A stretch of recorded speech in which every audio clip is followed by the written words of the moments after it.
As attorneys, we need to pinpoint what caused any kind of personal injury, then prove who is at fault, if anyone.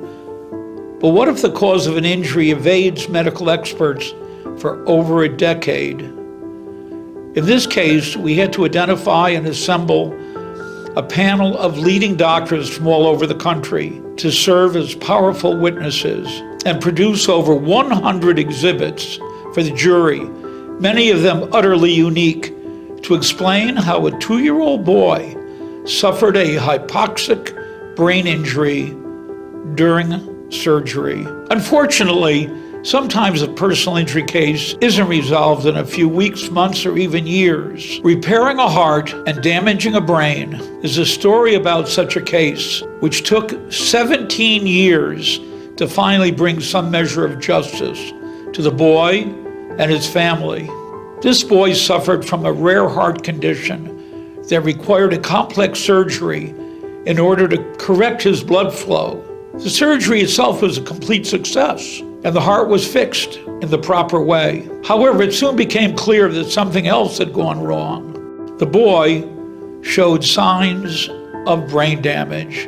The family brought the case to me, hoping that I could uncover the truth and hold those responsible. Immediately, I set about researching the heart condition and its associated treatments. In the course of doing so, I found that the top literature on the issue came from Boston Children's Hospital and doctors who had trained there.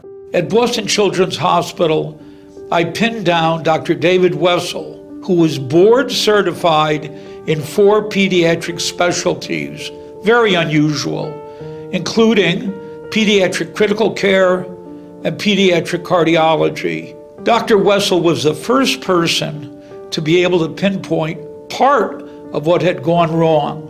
He showed me a chart in the medical records with numbers and said the child only got 20% of the oxygen he needed while his blood was being run through a bypass machine. During most heart surgeries, the heart has to be stopped, and a bypass machine artificially pumps the blood from the body and back into it while also enriching it with oxygen. However, the machine in this case was not providing enough oxygen. There was another issue as well. We later discovered the flow of the blood itself was obstructed upon re-entry from the machine into the body, which made the problem worse. To explain all this clearly to a jury who had no medical training, obviously, we created a unique exhibit. It was a 3-dimensional board with interlocking pieces. A toy train was used to represent the flow of blood through the body and the machine. This was just one of over 100 exhibits we created to show the judge and jury what had taken place during the surgery and why it led to this tragic outcome. By the time we rested our case, the defense was ready to settle. We aggressively negotiated a $9 million settlement to cover the cost of the boy's care from the point of the surgery through the rest of his life.